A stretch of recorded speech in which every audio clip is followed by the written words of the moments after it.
anxiety about the unknown. I could hear the steps walking up the stairs. For reals, I was literally He had hiding all under black the bed. eyes. There was no light in All of his a sudden, eyes. this huge object with lights was on top of us, and it made no sound.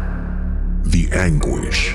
She's probably just worried about the life that she just left, about maybe the house. The It fear. wasn't like the house itself cracking, but the floorboards next to us cracking. Yes, this happened.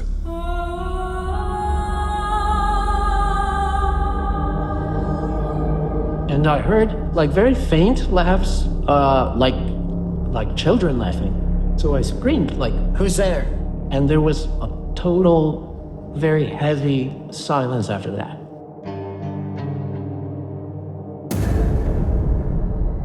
Hi, and welcome to Yes, This Happened, the only podcast where you can hear firsthand and in their own voice the terrifying, real experiences of our listeners. In this episode, Tulio, a veterinary doctor by profession, tells us about his experience in the state of Guerrero in Mexico, which, according to what he tells us, was that of managing to see some Chaneques. The Chaneques are creatures of the Mexican pre-Hispanic mythology, entities associated with the underworld, whose main function is to take care of nature and wild animals. According to beliefs, they can take various forms, of which that of a little man or woman, or even that of a small child, stand out. These guardians inhabit the forests and jungles, and it is believed that they are capable of frightening people into losing their tonali, the spirit associated with the day of their birth,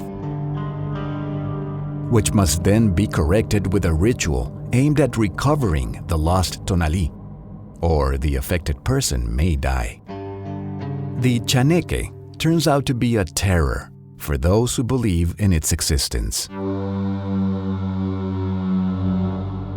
This event happened to me approximately in May, between the 15th and 18th of May of 2010. I live in Mochitlan. It's a municipality very close to the capital of the state of Guerrero, Chilpancingo, approximately 20 minutes away. I live in the field in a small ranch with an orchard that in the north part, it adjoins with a river called the Huacapa River. And I remember that day, I was coming back from Mexico City at around 1:30, 2 a.m. It was really late. And we decided with the guy that was driving with me that he would stay in Chilpancingo, where he lived, and I drove by myself to Mochitlan, to my house. It was a nice drive, nobody around. You could feel a lot of humidity, and there was also a couple of days after the full moon, I believe it was like the 14th of May, and I got to my house. I was totally alone, and I noticed that the light of one of the back warehouses, where I have a small library and, my horse mounts, I also have some hens outside. And generally, we leave the light on. That day, the guy that helps me here in the ranch forgot to leave the light on.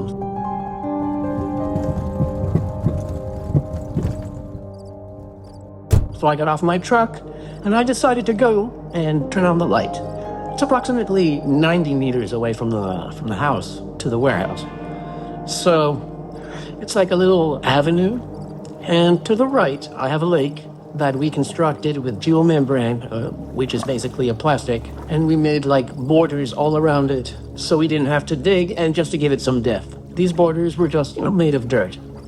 The 90 meters of the path to the warehouse in the back of the property had to be walked in relative darkness, illuminated only by the moonlight. Tulio had already walked this path before, but tonight, everything would be different. So when I was walking right by the lake, which was flanked by these big trees, I heard like splashing in the water.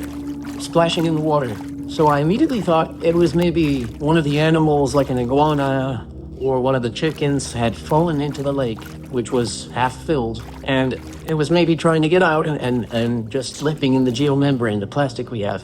But the splashing was really intense.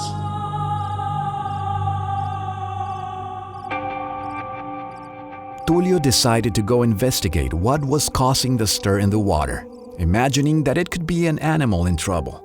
But when he reached the shore of the man-made lake, in the shadows, he saw something that he will never forget.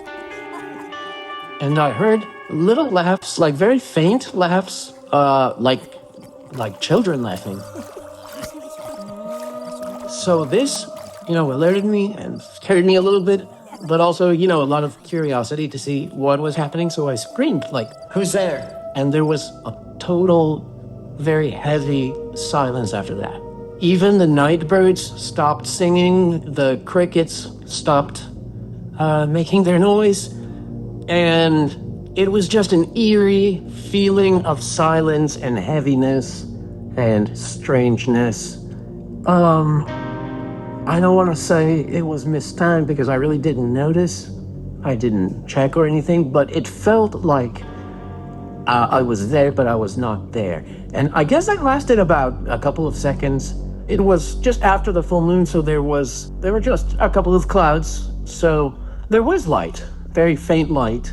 And I was able to discern when I climbed that border we had done for the lake, that little figures were running to the other side, but they wouldn't stop laughing. It was maybe, 5 or 6, I don't remember. It was like a little group of what seemed like naked children, very small. They were dark-skinned, they had black hair, and they had really big, round heads that really stood up in my mind after I saw this. And, I just walked back. I got really scared. And they just ran until they disappeared between the trees on the other side of the lake. And right at that moment, the hens started to cluck and they started to act erratically, like really weird when they get scared or are they of fear. And everything went quiet after that, but it was a normal quiet with the crickets, and the occasional night bird. And everything seemingly went back to normal. I walked back to my house and, I was looking back the entire way, constantly. I was super, super scared. And I locked myself in my room. And I just kept thinking, for a long time about what had just happened. Yes, this happened.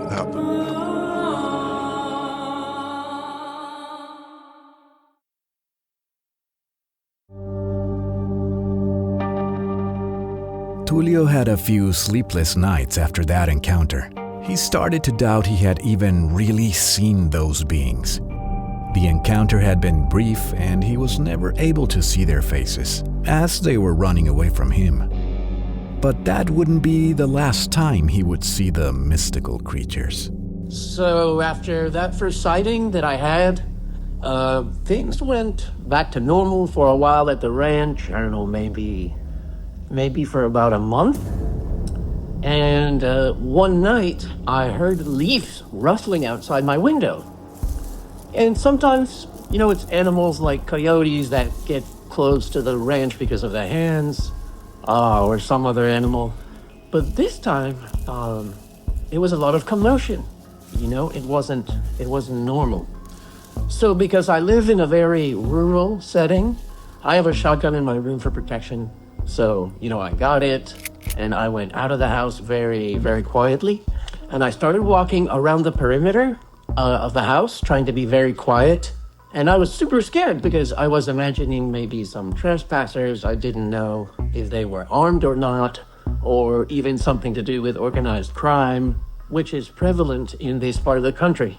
So I was hearing the commotion just around the corner, on the southwest corner of the house, and I realized the voices were not adults, and that they sounded like the beings I had seen a month before. So I peeked around the corner of the house, and just as I did that, at that same moment, I realized they were the same strange children or beings. And at that moment, one of them turned around and just fixated his eyes on me. And it was really terrifying. It was terrifying. He had all black eyes. There was no white in his eyes. It felt like it looked into my soul almost. Very strange feeling to see any live being, especially one that looks almost human or human, with just black in his eyes, no pupils or anything, just a black mass. So it looked directly on me for about a second or two, and I felt lightheaded really quickly, and, I guess I fainted because I woke up later on the ground, and what woke me was a sting of red ants that were all over me by then. So I have no idea what time it happened or the time I was laying there, because when I got up, I never looked at the clock. I have no idea how much time I spent there. But after this, it never happened again. For quite a while, I was like, please don't happen. Please don't happen. When I went to sleep, I was like, I don't want to hear anything.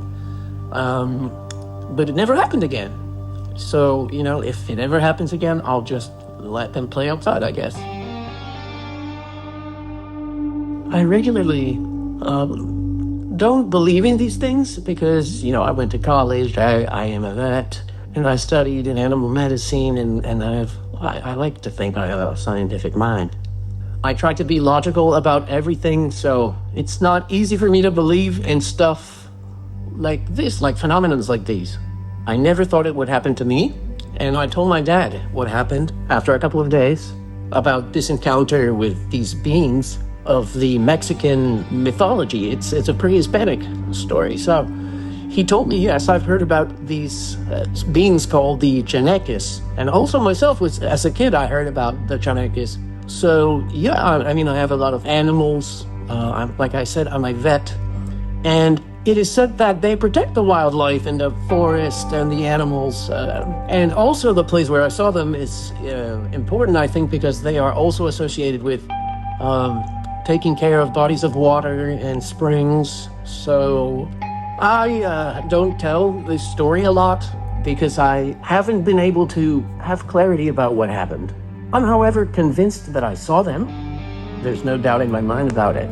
And since then, I've been looking to be in situations like this again, but it hasn't happened again ever since it happened that day. But it did change my way of thinking about what's around us, what we are, things that are hidden from us, maybe other, I don't want to say the word, but maybe other dimensions, planes of existence, or whatever. And some beings can cross over, and be here for a while and then return. So it was a scary thing, but it was also very life-changing, if you can say that. And that's my story.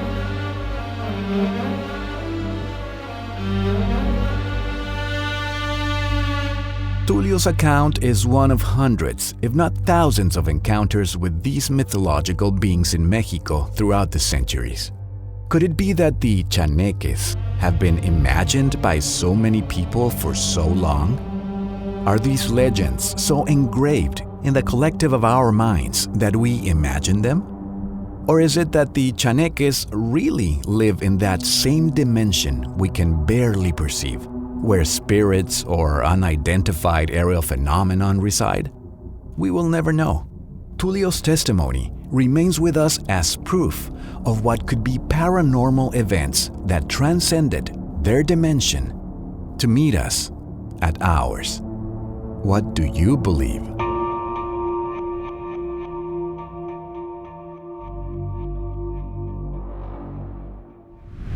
On the next episode of Yes, This Happened. A new house for the newlyweds turns from excitement to terror. We turned off the living room light and started going up the stairs to our bedroom, kind of in the darkness. I guess you could see some light from outside, maybe like a street light or something. But we were going upstairs in the dark, somewhat in the dark. And as we were halfway up the stairs, we noticed, or we didn't notice, it happened, our living room light turned on. And we kind of like both stopped in the middle and looked at each other and were like, what happened? And then it turned on maybe for about 2 or 3 seconds, and then it turned back off. Is the house mad about the owner's faith strengthening?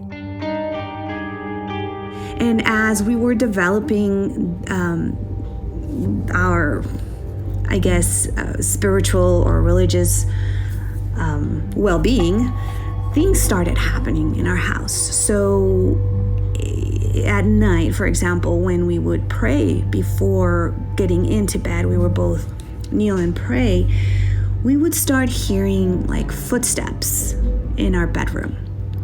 Now our house was built like in the 70s and it is an old house, and we just kind of started thinking, well, it's probably the temperature, the temperature change makes the wood crack, and so that's kind of what's happening. Or we try to convince ourselves that that's what it was.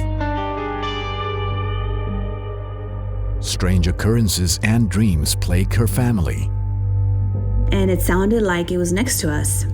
It wasn't like the house itself cracking, but the floorboards next to us cracking. So it was a little bit unnerving, to say the least. But we were still doing what we were doing. We would hear whispers, and it just felt, the general feeling kind of started changing. Things started feeling heavier around the house. It's hard to describe. It was just a feeling that we had. But we continued. We continued our prayers and developing our customs, going to church, etc. So, eventually my husband and I started having like nightmares, right? I started having nightmares, and they were repeating. They were basically the same type of nightmare, which meant like it was like me against the house, right? So the dream was like the house was speaking to me, and I was like fighting against it. It's just kind of hard to describe, but that's what it was. Like it was speaking and I was like fighting back. Don't miss the next episode of Yes, This Happened.